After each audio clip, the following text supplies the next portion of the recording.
Elisabeth II est décédée ce 8 septembre 2022 dans son château écossais de Balmoral à l'âge de 96 ans. La disparition de Sa Majesté plonge le monde dans un deuil historique, à l'image des membres de sa famille royale. En première ligne, son fils aîné, Charles. Héritier du trône, il est désormais appelé Charles III, devenant roi à l'âge de 73 ans. S'il s'est rapidement exprimé publiquement sur la disparition de sa mère, évoquant un moment de grande tristesse, ce vendredi 9 septembre, le père de William et Harry est apparu pour la première fois. Des images de lui, dignes mais touchées, ont été dévoilées.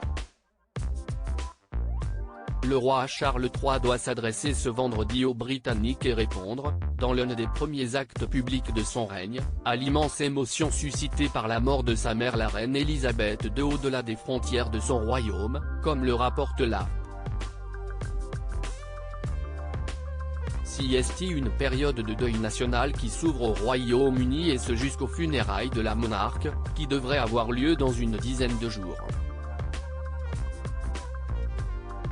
Grand nombre d'événements et manifestations sportives et culturelles ont dû être annulés. Des grandes enseignes ont décidé de fermer leurs portes. Des portraits d'Elisabeth II surplombent la ville de Londres.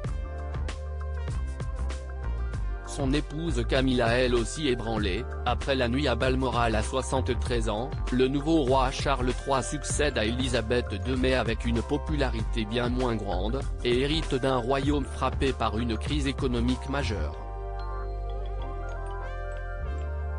Une fois rentré à Londres avec son épouse Camilla désormais reine consort, le nouveau roi, dont les premières images, émues et quittant Balmoral pour rejoindre Londres ont été dévoilées, s'adressera pour la première fois aux Britanniques à la télévision, dans un message enregistré et diffusé dans la soirée.